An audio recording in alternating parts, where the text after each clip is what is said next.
My hands started shaking as the judge read the final decision. My wife never looked at me. Her mother smiled. In less than 15 minutes, I lost my marriage, my dream home, my savings, my business shares.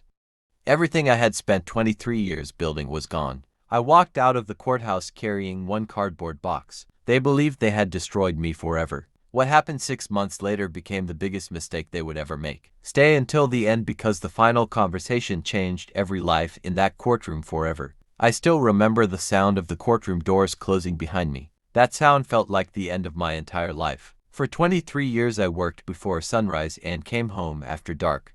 Every promotion, every investment, every overtime shift, every sacrifice had one purpose: to give my family a better future. My wife always said she appreciated everything I did. At least that is what I believed. Things changed after her mother moved closer to us. At first it was small comments. She would tell my wife that I cared more about work than family. She would question every financial decision I made. She constantly compared me to wealthier men. Whenever something went wrong in our marriage, she made sure I became the villain. I tried to ignore it. I thought time would fix everything. Instead, it became worse. Dinner conversations turned into arguments. Family vacations became silent trips. Every decision required her mother's approval. I slowly realized I was no longer married to one person. I was fighting to people who wanted complete control over our future. Then one evening my wife sat across from me and calmly said she wanted a divorce. There was no emotion, no tears, only paperwork. I asked if we could try counseling. She refused. I asked if we could spend one weekend away together. She refused again.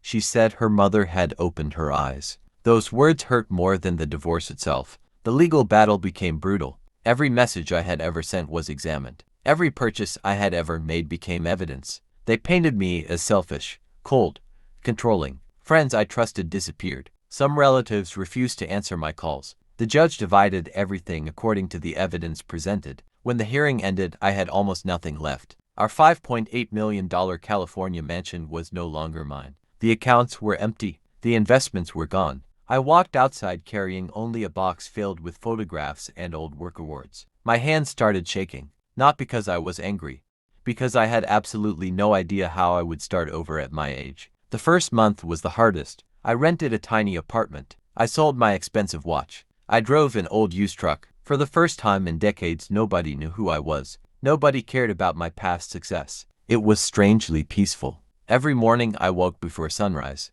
Instead of feeling sorry for myself, I wrote one sentence in a notebook: build again. I contacted former clients who remembered my honesty. Some ignored me. Others gave me one small opportunity. That opportunity became another. I accepted jobs that younger people considered beneath them. I answered every phone call. I arrived early. I stayed late. Slowly, my reputation returned. One satisfied customer recommended another, then another. Within 4 months, I had more work than I could handle. Instead of spending money, I invested every dollar into building a stronger company. I hired people who had once struggled like I had. Loyal people, honest people, people who valued character more than appearances. While my new business grew, something unexpected happened. The economy shifted. Luxury property prices softened. Several risky investments failed. I heard through mutual friends that my former wife and her mother had expanded their lifestyle, assuming the money would last forever. It did not. Expensive cars, designer shopping, luxury vacations. None of it created lasting wealth. Then came the phone call. I almost ignored the number. It was my former wife. Her voice sounded completely different. Quiet, nervous. She asked if we could meet. Curiosity won. We met at a small coffee shop. She looked exhausted. The confidence she once carried had disappeared. She admitted the money was almost gone. Maintenance costs on the mansion had become overwhelming. Several investments recommended by people they trusted had collapsed. She said her mother believed I would eventually fail. Instead, I had quietly built something even bigger.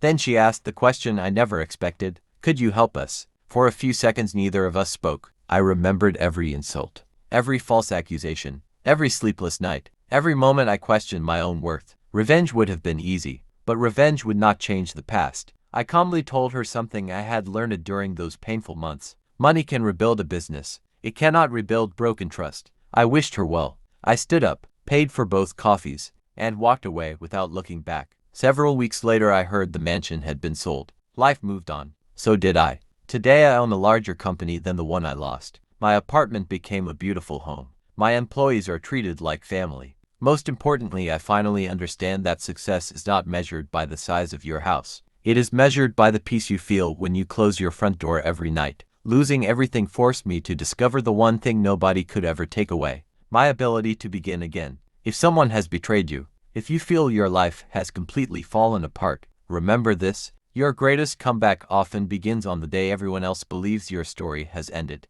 Strong ending. Sometimes the people who celebrate your downfall are only celebrating too early. Real wealth is not the house you own or the money in your account. Real wealth is the ability to stand up after life knocks you down and build something nobody can take away. The greatest revenge is not making someone suffer. It is living a life so meaningful that you no longer need revenge at all. If this story inspired you, please like this video, subscribe to the channel, share it with someone who needs hope, and leave a comment telling us where you are watching from.